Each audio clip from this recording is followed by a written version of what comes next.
Assalamu alaikum. So in this video we are going to discuss diesel cycle. In previous video of thermodynamics we have studied Otto cycle और उसके हमने जो है वो numericals भी solve करे थे. So इस वीडियो में मैं डीजल साइकिल्स की इंशाल्लाह बेसिक्स भी बता रहूँगा, इसकी स्टेजेस भी बताऊँगा, मतलब ये काम कौन से प्रोसेस पे करती है, और उसके बाद फिर हम इसकी जो है वो पीएस और टीएस कर्व देखेंगे और एट द एंड एक एग्जाम्पल प्रॉब्लम भी करेंगे. So stay tune with me, ठीक है. अगर आप डीजल साइकिल्स को अच्छे से उसका कॉन्सेप्ट समझना चाहते हैं तो इस वीडियो को एंड तक ज़रूर देखिएगा. So what is diesel cycle. सबसे पहले तो भाई डिस्कस करते हैं कि डीजल साइकिल होती क्या है. जैसे मैंने आपको बताया था कि ऑटो साइकिल जो होती है वो एक गैस पावर साइकिल है जो क्या करती है, एयर और फ्यूल मिक्सचर की एनर्जी लेके मैकेनिकल वर्क बनाती है. बिल्कुल ऐसा ही है डीजल साइकिल में भी यही होगा भाई. डीजल साइकिल में भी एयर और फ्यूल मिक्सचर जो है वो एनर्जी लेगी डीजल साइकिल और मैकेनिकल वर्क में इसको प्रोड्यूस कर देगी. ठीक है, तो मैकेनिकल वर्क में प्रोड्यूस करना है बस. तो यहाँ पे मैंने देखा यही किया है कि एयर और फ्यूल मिक्सचर जो है वो हुआ और फिर मैकेनिकल वर्क बन गया. So what is the difference sir. Difference क्या हुआ फिर ऑटो और डीजल में. सो डिफरेंस बहुत ही जो है वो मेजर है कि भाई हम कैसे किस तरह कर सकते हैं कि diesel cycle is a ideal compression ignition cycle, right. मतलब ये आइडियल कंप्रेशन इग्निशन इंजन पे काम करेगी. यहाँ पे हमें स्पार्क की ज़रूरत नहीं होगी. There is no spark, right.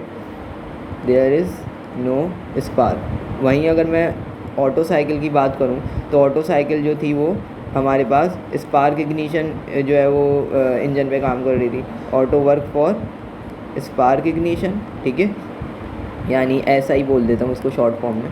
ऐसा ही इंजन पे काम कर रही थी. और वहीं डीजल साइकिल जो है वो CI इंजन पे काम कर रही है, मतलब कंप्रेशन इंजन पे, कंप्रेशन इग्निशन इंजन पर काम कर रही है. ऐसा ही है ना भाई. सो अब यहाँ पे डीजल साइकिल जो होगी वो आइडियल होगी कंप्रेशन इग्निशन के लिए और ऑटो साइकिल जो आइडियल होगी वो स्पार्क इग्निशन के लिए होगी. और डीजल साइकिल में there is no spark, right. मतलब यहाँ पे स्पार्क की हमें ज़रूरत ही नहीं होती. बस बाकी कोई डिफरेंस नहीं है. Gas power cycle diesel cycle भी है और ऑटो साइकिल भी गैस पावर साइकिल है, ठीक है. मतलब इन दोनों का फिनोमेना एक ही, स्ट्रेटजी वही है कि वर्क क्या करना है इनको एयर और फ्यूल मिक्सचर से की एनर्जी में से मैकेनिकल वर्क हमें निकाल के देना है. बस ये इसका जो है वो मेन फिनोमेना था, राइट. नाउ प्रोसेस की बात करते हैं जल्दी से. तो डीजल साइकिल के प्रोसेस हैं भाई. डीजल साइकिल के process state 1, state 2, state 3, state 4. अच्छा, और एक और जो डिफरेंस है यहाँ पे वो ये है कि एयर जो यहाँ पे सब वर्किंग सब्सटेंस होता है ना, और डीजल में वर्किंग सब्सटेंस हमारे पास होता है air. Air is a working substance only, ठीक है, वर्किंग सब्सटेंस. और डीजल में क्या और ऑटो में क्या हो रहा था भाई. ऑटो में एयर और फ्यूल मिक्सचर था, एयर प्लस फ्यूल था, राइट. सो यहाँ पे सिर्फ और सिर्फ हमारे पास स्टेट 1 के अंदर आप देख भी सकते हैं कोल्ड एयर है, ठीक है. यहाँ पे ये इनटेक वॉल्व है, ये एग्जॉस्ट वॉल्व है, राइट. सो यहाँ से जो है वो हमने कोल्ड एयर जो है वो पहले एग्जॉस्ट वॉल्व क्लोज रहेगा और यहाँ से हम इनटेक में क्या करेंगे, एयर को अंदर आने देंगे, कोल्ड एयर हो जाएगी. जब ये पिस्टन अपने बॉटम डेड सेंटर पे होगा, ये मैं आपको बता चुका हूँ बॉटम डेड सेंटर और टॉप डेड सेंटर क्या होते हैं, ठीक है. सो यहाँ पे जब ये कोल्ड एयर आएगी तो फिर उसके बाद पिस्टन को जो है वो हम मूव करवाएंगे. जब पिस्टन टॉप डेड सेंटर पे, स्टेट 2 की बात हो रही है, तो टॉप डेड सेंटर पे जब आएगा तो उसके बाद क्या होगी भाई, कंप्रेशन होगी, ठीक है. कंप्रेशन होगी, एयर जो है वो उसका टेम्परेचर इंक्रीज़ हो जाएगा, प्रेशर भी इंक्रीज़ हो जाएगा और वॉल्यूम डिक्रीज़ हो जाएगा, ठीक है. तो यहाँ पर जो है वो एयर का जब टेम्परेचर बढ़ जाएगा तो यहाँ से हम जो है वो फ्यूल स्टार्ट करेंगे अंदर, क्योंकि यहाँ पे स्पार्क तो है नहीं. तो हम यहाँ से फ्यूल जब अंदर इनटेक में डालेंगे, यहाँ पे फ्यूल स्टार्ट्स, तो यहाँ पे कंबशन खुद ब खुद ऑटो इग्नाइट हो जाएगा. मतलब हमें स्पार्क की ज़रूरत ही नहीं पड़ी. क्यों नहीं पड़ी भाई, देखो जब टेम्परेचर किसी चीज़ का बहुत ज़्यादा हो जाता है, टेम्परेचर इज़ वेरी हाई, तो यहाँ पे क्या होता है, जब टेम्परेचर बहुत ज़्यादा हाई होता है और जब हम उसके अंदर फ्यूल डाल दें, तो फ्यूल जब हम डालेंगे तो वो ऑटो इग्नाइट्स हो जाएगा, ठीक है. ऑटो इग्नाइट मतलब खुद ब खुद वहाँ पे कंबशन हो जाएगी, खुद ब खुद वहाँ पे पावर जनरेट हो जाएगी. हमें जो है वो स्पार्क को लगाने की ज़रूरत ही नहीं है पावर जनरेट करवाने के लिए. यहाँ पे मैं लिख भी देता हूँ, there is no need of spark plug. साथ साथ आप लोग नोट्स भी बनाते हैं ताकि आप लोग को बहुत इसकी अंडरस्टैंडिंग अच्छी हो जाए. There is no need of spark plug to generate power in third stroke, right, to generate power, ठीक है. तो यहाँ पे जब हमने एयर फ्यूल मिक्सचर जब हमने यहाँ पे फ्लो इन करवाया तो क्या हुआ, कंबशन हुई और यहाँ पे जो है वो पावर जनरेट हो गई. देखें पिस्टन जो है वो नीचे की तरफ मूव करने लग गया, ठीक है. और यहाँ पे एयर और फ्यूल मिक्सचर खुद ही अब जहाँ पे जनरेट हो चुका है कंबशन की वजह से, ठीक है। तो स्टेट 3 ये आ गई। इसी तरह स्टेट 4 के अंदर अगर हम देखें तो यहाँ पे क्या होगा, बॉटम डेड सेंटर पे आ जाएगा। पावर स्ट्रोक की वजह से जो है वो पिस्टन नीचे मूव किया, तो अब वो बॉटम डेड सेंटर पे आ गया। और जब यहाँ पे आ गया तो फिर हम क्या करेंगे, इनटेक वाल्व जो है वो इनटेक वाल्व ओपन करेंगे, फिर एयर आएगी और फिर से हमारा वही प्रोसेस स्टार्ट हो जाएगा, क्योंकि साइकिल है तो रिवर्सिबल होती हैं, ठीक है। तो इसलिए जो है वो दोबारा से वही प्रोसेस स्टार्ट हो जाएगा। सो आई होप कि आपको डीजल साइकिल के प्रोसेस समझ आ गए होंगे। अच्छा, अब यहाँ पे नोट करने वाली बात ये है कि ऑटो और डीजल के बिल्कुल सेम ही हैं प्रोसेस स्टेजेस, बस जो डिफरेंस आया वो स्टेट 2 और स्टेट 3 में आया, क्योंकि स्टेट 2 के ऊपर स्पार्क लगा हुआ था। जैसी कंप्रेशन हो रही थी, स्पार्क क्या कर रहा था, इग्नाइट कर रहा था और फिर हमारे पास पावर जनरेट हो रही थी। यहाँ पे हमने क्या किया, स्पार्क नहीं लगा हुआ, यहाँ पे हमने जो है वो इनटेक वाल्व से फ्यूल को स्टार्ट करवाया, फ्लो करवाना। और जैसे ही फ्यूल स्टार्ट हुआ, क्योंकि टेम्परेचर और प्रेशर काफ़ी ज़्यादा हाई थे इसके अंदर, तो इसी वजह से क्या होने लग गई, कंबशन होने लग गई और कंबशन की वजह से पावर जनरेट हो गई, सही है। सो that's all for this stages. I hope के प्रोसेस आपको समझ आया होगा। अगर नहीं भी आया तो आप कमेंट सेक्शन में मुझे बताइएगा, मैं ज़रूर आपका क्वेरी जो भी होगी वो क्लियर करूँगा। Now moving towards PV and TS curve, ठीक है भाई, ये दोनों तो मोस्ट इंपॉर्टेंट चीज़ें हैं इन चीज़ों की, ठीक है। पीवी और टीएस जो कर्व्स होते हैं, एग्जाम्स में आपसे डायग्राम भी पूछ ली जाती है कि भाई डायग्राम हमें बना के दिखाओ कि पीवी और टीएस कर्व होंगे क्या, ठीक है। तो स्टेट 1 हमें पता है क्या आती भाई, कोल्ड एयर थी, जहाँ पे प्रेशर और वॉल्यूम यहाँ पे कंप्रेशन हो रही थी, ठीक है। कंप्रेशन हो रही थी तो पिस्टन अपर टॉप डेड सेंटर की तरफ मूव कर रहा था। तो जो पहला प्रोसेस होगा वो तो ऑटो साइकिल की तरह ही होगा। यहाँ पे आप देख सकते हैं आइसेंट्रोपिक कंप्रेशन हो रही है मेरे भाई, आइसेंट्रोपिक कंप्रेशन। ये मैंने यहाँ पे जो पॉइंट आउट किया येलो से, ये आप देख सकते हैं कि यहाँ पे आइसेंट्रोपिक कंप्रेशन हो रही है, ठीक है, 1 से 2 के दरमियान। अब जब 1 से 2 के दरमियान कंप्रेशन हो रही है तो उसके बाद क्या हुआ था, फ्यूल स्टार्ट हो गया था फ्लो करवाना। तो जब फ्यूल स्टार्ट हुआ था तो पावर जनरेट हुई थी। तो piston head is moving as fuel enters and combust, ठीक है। ये वाली लाइन आप पढ़ सकते हैं, ये लिख भी लें आप लोग साथ साथ। तो पिस्टन हेड जो है वो मूव हो जाएगा, मूव कर रहा था तो फ्यूल जो है वो एंटर्स हो गया, ठीक है। उसके बाद क्या हुआ, तो जब यहाँ पे फ्यूल इंजेक्ट हो रहा था तो 2 से 3 के दरमियान अगर हम देखें तो क्या हो रहा है हमारे पास यहाँ पे एडिया आइसोबैरिक प्रोसेस है। क्यों आइसोबैरिक प्रोसेस है, क्योंकि प्रेशर कांस्टेंट रहेगा, वॉल्यूम चेंज हो रहा है, ठीक है। प्रेशर कांस्टेंट क्यों रह रहा है, क्योंकि यहाँ पे टेम्परेचर काफ़ी ज़्यादा हाई हो गया, ठीक है। टेम्परेचर काफ़ी ज़्यादा हाई होगा, उसकी वजह से क्या होने लग गई है, फ्यूल स्टार्ट फ्लो करवाने लग गया और कंबशन होने लग गई है। तो डेट्स वाई प्रेशर जो है वो कांस्टेंट रहा 2 से 3 के दरमियान। सो डेट्स वाई यहाँ पे जो कर्व आएगा वो स्ट्रेट लाइन आ जाएगी, जहाँ पे हमारे पास 2-3 के कर्व के ऊपर स्ट्रेट लाइन आ जाएगी, क्योंकि प्रेशर जो है वो कांस्टेंट था। Now moving towards the state 4, अब क्या होगा, rest of the power stroke usable work. अब जो यूजेबल वर्क के अंदर क्योंकि जो पावर जनरेट हुई थी वो अब यूजेबल वर्क के अंदर आ गई, तो यहाँ पे क्या होगा, अब वॉल्यूम कांस्टेंट हो जाएगा तो आइसेंट्रोपिक कंप्रेशन हो जाएगी। तो डेट्स वाई जो है वो यहाँ पे हमने आइसेंट्रोपिक 3 से 4 के दरमियान आइसेंट्रोपिक कंप्रेशन हुई है, तो एक्सपेंशन हुई है, तो यहाँ से आइसेंट्रोपिक एक्सपेंशन हो गई। और 4 से 1 की अगर हम बात करें तो क्या हो रहा है, 4 से 1 के दरमियान जो हमारे पास वर्कआउट मिल रहा है हमें, तो यहाँ पे जो है वो पिस्टन बॉटम डेड सेंटर पे आ चुका है, ठीक है। बॉटम डेड सेंटर पे आ चुका है और वॉल्यूम देखें तो कांस्टेंट हो गया है। तो वॉल्यूम कांस्टेंट हो गया और हीट रिजेक्ट हुई है, जो हॉट एयर थी वो एग्जॉस्ट वाल्व से, यहाँ पे एग्जॉस्ट से जो है वो फ़िल्टर होके निकल जाएगी और वापस से प्रोसेस स्टार्ट हो जाएगा। सो आई होप कि ये चीज़ समझ आई होगी। सो जो प्रोसेस 4 से 1 के दरमियान हुआ वहाँ पे क्या हुआ, क्यू आउट हो गया और स्ट्रेट लाइन आएगी डाउन की तरफ, क्योंकि V1 और V4 बराबर थे। So this is a PV curve. Now moving towards the TS curve. तो टीएस कर्व में क्या बोल रहा है भाई, अब यहाँ पे आप देखो तो पहला आइसेंट्रोपिक का मतलब होता है एंट्रोपी कांस्टेंट, ठीक है। ये मैं लिख भी देता हूँ यहाँ पे ताकि आप लोग को याद रहे। Isentropic means entropy is constant, right. तो एंट्रोपी कांस्टेंट होगी, मतलब जो है यहाँ पे हमारे पास एस जो है वो एस कांस्टेंट रहेगा, तो एस इक्वल टू कांस्टेंट। तो जहाँ पे भी आइसेंट्रोपिक का वर्ड आ रहा है वहाँ पे सिर्फ और सिर्फ स्ट्रेट लाइंस आएंगी, ये चीज़ आपने याद रखनी है। आधा मसला तो यहीं पे हमारा हल हो गया, ठीक है। अच्छा, अब यहाँ पर एक और चीज़ जो समझने वाली है वो ये है कि भाई ये वर्क किस तरह कर रहा है, क्योंकि आइसेंट्रोपिक है, आइसेंट्रोपिक हमेशा आइडियल के लिए होता है, क्योंकि हमेशा जो है वो ये हमारे पास आइडियली वर्क करता है, आइडियल में इसको हम देख रहे होते हैं आइडियल प्रोसेस के अंदर। तो यहाँ पे आप देखें आइसेंट्रोपिक 1 से 2 में कंप्रेशन कंप्रेशन हुई थी ना भाई, कंप्रेशन में क्या होता है, कंप्रेस जब होती है कोई भी सब्सटेंस तो उसका टेम्परेचर क्या कर जाता है बच्चों, इंक्रीज़ कर जाता है। ऐसा ही होता है जब भी कंप्रेशन होगी तो टेम्परेचर इंक्रीजेस व्हेन कंप्रेशन अकर। ठीक है, इसको मैं बल्कि यहाँ लिख देता हूँ, temperature increases when compression occur, right, temperature increases when compression occurs.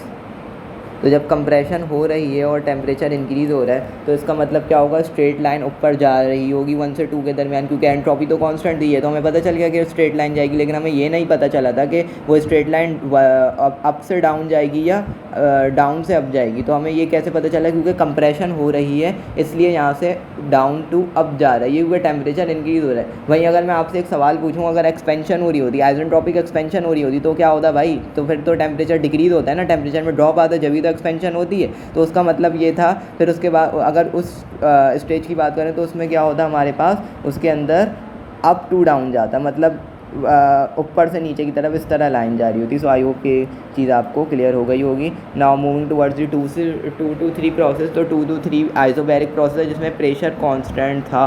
ठीक है, प्रेशर कांस्टेंट था और हीट मुसलसल ऐड हो रही थी। ठीक है, हीट ऐड हो रही थी, कंबशन हो रही थी। तो इसका मतलब क्या होगा भाई, टेम्परेचर जो है वो इंक्रीज़ कर रहा था और एंट्रोपी भी इंक्रीज़ कर रही थी। तो डेट्स वाई यहाँ पे आप देखें तो एक यहाँ पे हमने कर्व लाइन दी है। ठीक है, और यहाँ पे जो है वो वॉल्यूम कांस्टेंट नहीं था, इस वजह से कर्व आया। अगर वॉल्यूम कांस्टेंट होता तो ऑटो साइकिल बन जाती, और ऑटो साइकिल में हमने कैसे किया था, बिल्कुल स्ट्रेट लाइन आई थी। आई होप कि वो चीज़ आपको याद होगी अगर आपने ऑटो साइकिल अच्छे से पढ़ी है। ठीक है, सो अब यहाँ पे जो है वो हमारे पास 2 से 3 में एक कर्व आ गया जिसमें एंट्रोपी भी बढ़ रही है और टेम्परेचर भी बढ़ रहा है। Now move to 3 to 4। तो 3 to 4 में आइसेंट्रोपिक एक्सपेंशन हो रही है। अब वही मेरा वाला कॉन्सेप्ट आ गया, देखें भाई एक्सपेंशन हो रही है तो टेम्परेचर ड्रॉप हो जाता है, टेम्परेचर ड्रॉप। ठीक है, temperature drop when expansion, temperature drop in expansion लिख देते हैं ना, यहाँ पे भी इन लिख देते हैं। टेम्परेचर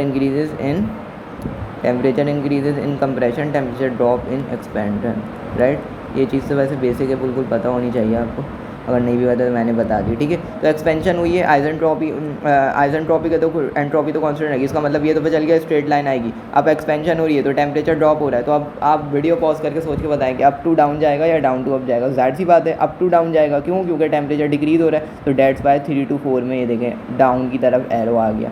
अब नाउ 4 to 1। अब 4 to 1 में क्या हो रहा था, कांस्टेंट वॉल्यूम हीट रिजेक्शन हो रही थी भाई, कांस्टेंट वॉल्यूम हीट रिजेक्शन हो रही थी ना। तो कांस्टेंट वॉल्यूम हीट रिजेक्शन का मतलब क्या, टेम्परेचर और ड्रॉप हो रहा है और वॉल्यूम जो है वो कांस्टेंट है। तो आइसेंट्रोप जब ड्रॉप हो रहा है तो आइसेंट्रोपी जो है वो एंट्रोपी भी डिक्रीज़ हो रही है और टेम्परेचर भी डिक्रीज़ हो रहा है। तो डेट्स वाई यहाँ पे देखें 4 to 1 में डिक्रीज़ आया है कर्व के अंदर और यहाँ तक गई है। सो आई होप ये चीज़ आपको क्लियर हुई होगी। तो TS और PV कर्व आपको समझ आ गए होंगे। बस इसके अंदर फ़र्क अगर मैं आपको क्विक रिवीजन करवाऊँ तो ऑटो साइकिल में क्या था भाई, ऑटो साइकिल में 1 से 2 में आइसेंट्रोपिक कंप्रेशन हो रही थी, यहाँ भी 1 से 2 में आइसेंट्रोपिक कंप्रेशन हो रही है। उधर 2 से 3 में कांस्टेंट वॉल्यूम हीट एडिशन हो रही थी, यहाँ पे 2 से 3 में कांस्टेंट प्रेशर हीट एडिशन हो रही है। वहाँ पे 3 to 4 में आइसेंट्रोपिक एक्सपेंशन हो रही थी, यहाँ से 3 to 4 में आइसेंट्रोपिक एक्सपेंशन हो रही है। वहाँ पे 4 से 1 में कांस्टेंट वॉल्यूम हीट रिजेक्शन हो रही थी और यहाँ पे भी 4 से 1 में कांस्टेंट वॉल्यूम हीट रिजेक्शन ही हो रही है।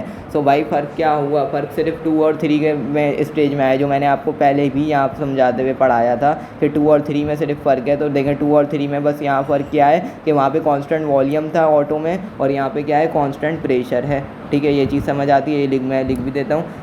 2 से 3 ऑटो इज़ कांस्टेंट वॉल्यूम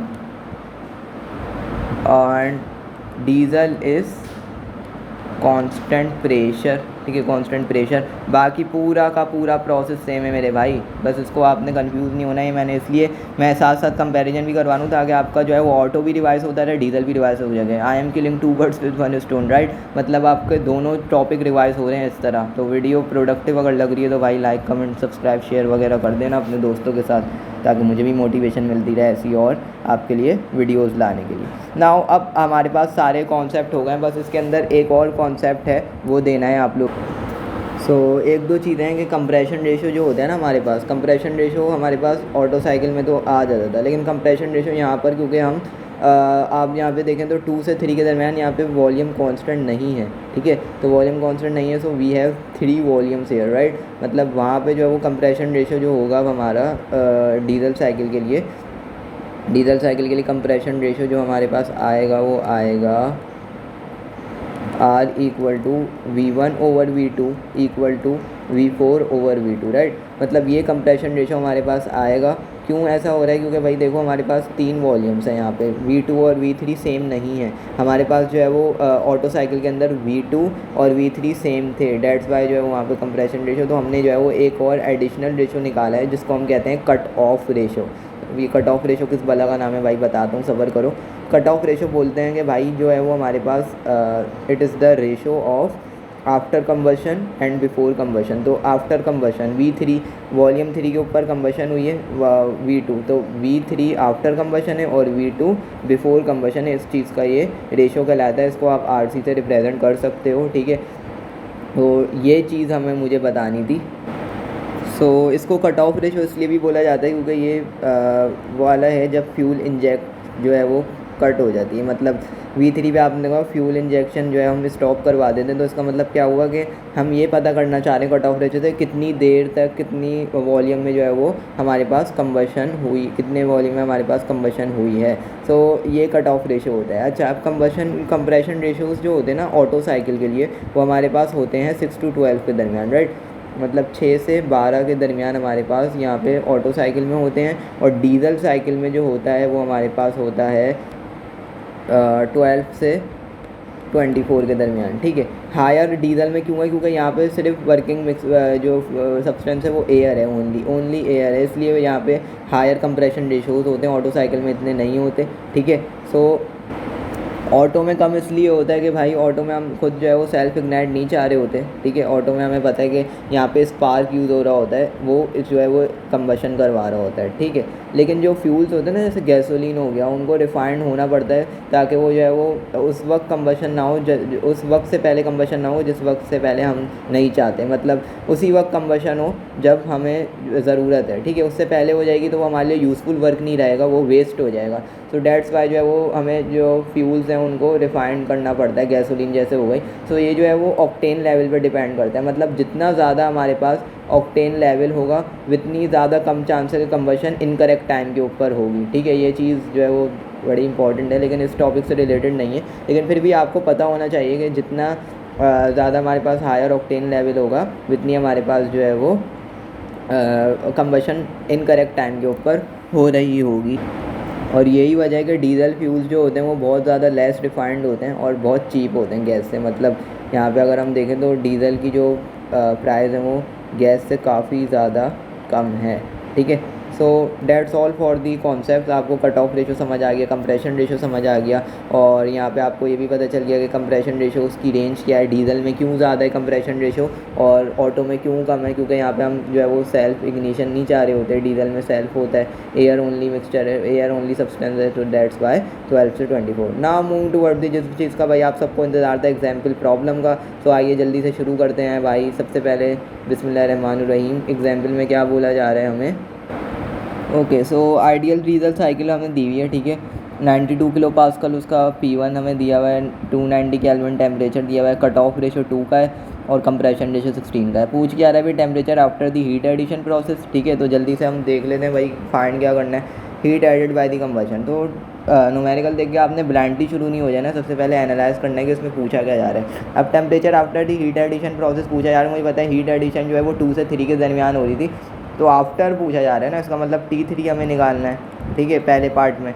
दूसरे में क्या बोला है? Heat added by the combustion. जब कंबशन हुई, जब क्यू इन हुआ तो उसके अंदर जो वो निकालना है, मतलब हीट जो आई वो कितनी आई, तो क्यू इन निकालना है इसका मतलब। तो क्यू इन का हमें फॉर्मूला भी पता है, Q in equal to H3 minus H2, ठीक है। यही होता है डीजल साइकिल। ऑटो साइकिल में जो है वो U3 माइनस U2 होता था, ठीक है, क्योंकि वहाँ पे वॉल्यूम कांस्टेंट था। अब यहाँ पे प्रेशर कांस्टेंट है, that's why we are taking enthalpy, right. अब सबसे पहले T3 के लिए वर्क करते हैं भाई। T3 कैसे निकलेगा? T3 निकालने के लिए हमें अगर कोई भी एक प्रॉपर्टी पता चल जाए, क्योंकि हमें पता है एयर है, एयर मिक्सचर, तो एयर टेबल हम उठा के वहाँ से जो है वो किसी भी प्रॉपर्टी के ऊपर T3 देख लेंगे। लेकिन वही समस्या है, वो पता कैसे करें?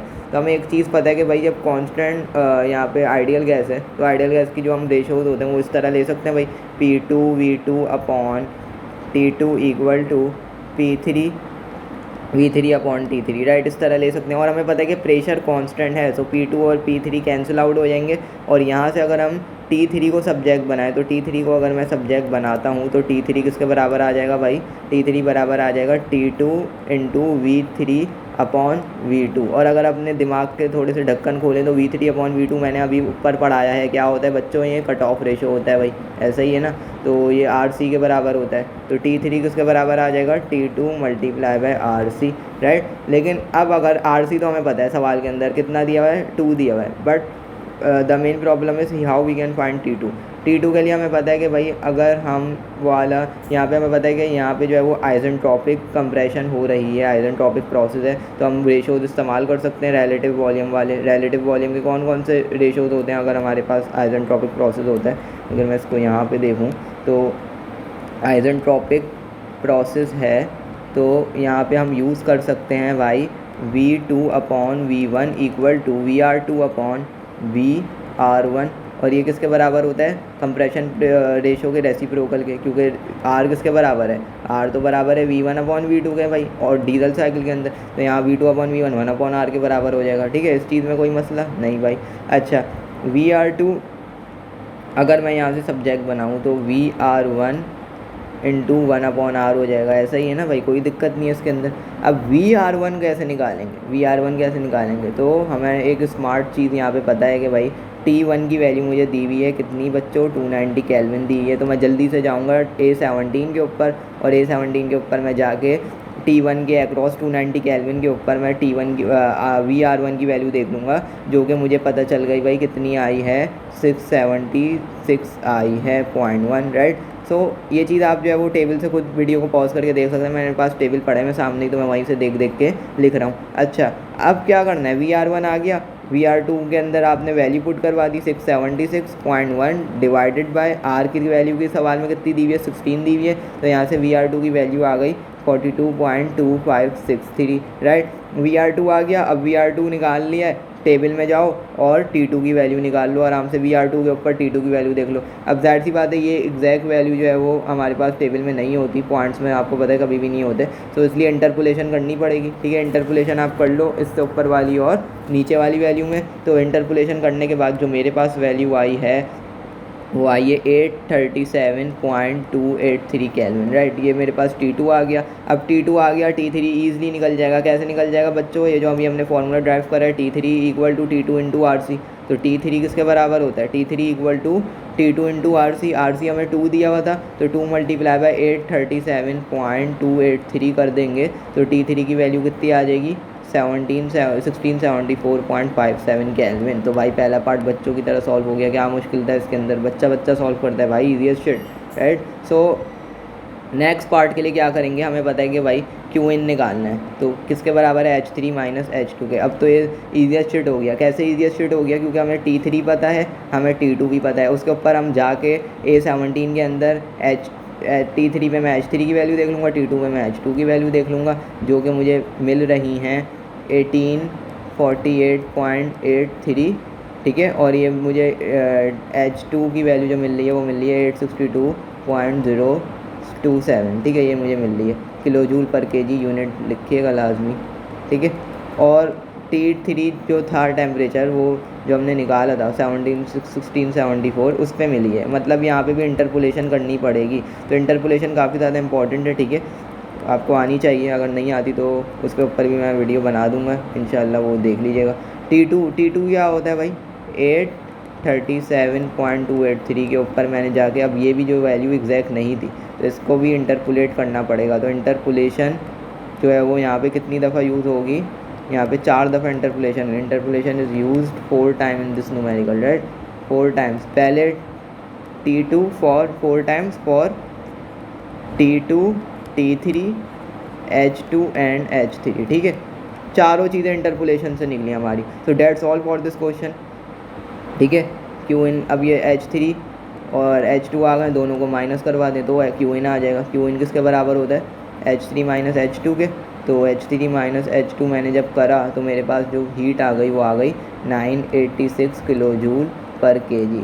सो इम्पॉर्टेंट न्यूमेरिकल था, ठीक है, एग्जाम्पल बेस्ड था। इंशाल्लाह जो नेक्स्ट वीडियो होगी उसके अंदर मैं बुक के न्यूमेरिकल लेके आऊँगा, ठीक है, डीजल साइकिल के। So stay tune with me. अगर वीडियो प्रोडक्टिव लगी है सो लाइक कमेंट ज़रूर करें, सब्सक्राइब करें और कमेंट सेक्शन में मुझे ज़रूर बताएंगे how you feel after taking this lecture, ताकि मुझे भी मोटिवेशन वगैरह मिलती रहे और आपके लिए अच्छी मैं प्रोडक्टिव वीडियोस लाता रहूँ। So that's all for this question, right. इसकी समरी अगर मैं देना चाहूँ आपको तो क्या था भाई, सबसे पहले हमें जो है वो टेम्परेचर निकालना था हीट एडिशन के बाद, यानी T3 निकालना था, और हमें जो है वो हीट एडिड निकालनी थी, Q in निकालना था। तो Q in का फॉर्मूला H3 - H2 होता है। T3 के लिए हमें कोई भी एक प्रॉपर्टी पता होना ज़रूरी है, क्या है वो VR3 हो, क्या है वो H3 हो। तो हमने क्या किया, हमें दोनों में से कुछ नहीं पता था, हमने यहाँ पे आइडियल है, क्योंकि आइडियल प्रोसेस है तो ये वाला रेशो यूज़ हो सकता है। P2 P3 कैंसिल आउट हो गए, T3 को सब्जेक्ट बना के हमने T2 into cut off ratio. अब हमें कट ऑफ रेशो तो पता था लेकिन T2 नहीं पता था, तो T2 के लिए हम क्या करेंगे, अब आइसेंट्रोपिक प्रोसेस है तो हम रिलेटिव वॉल्यूम वाले रेशोज यूज़ करके VR2 निकाल लिया, ठीक है। VR2 निकाला, VR2 के ऊपर जाके हमने T2 देख लिया, इंटरपोलेशन के बाद 837 आ गया। जैसे ही T2 आया, T3 हम निकाल लेंगे 2 से मल्टीप्लाई करवा के, क्यों, क्योंकि cut off ratio multiply by T2 था तो T3 आ गया। T3 T2 दोनों आ गए, उसके ऊपर H3 H2 देख लिया इंटरपोलेशन करके, तो Q इन कर लिया H3 - H2। So that's all for this question. I hope कि आपको वीडियो अच्छी लगी होगी। मिलते हैं इंशाल्लाह एक और, मैं आऊँगा एक और आपके लिए एक मास्टर क्लास वीडियो जिसमें आप जो है वो एग्ज़ाम को एस कर सकते हैं। So that's all for this video. Thanks for watching. अल्लाह हाफिज़।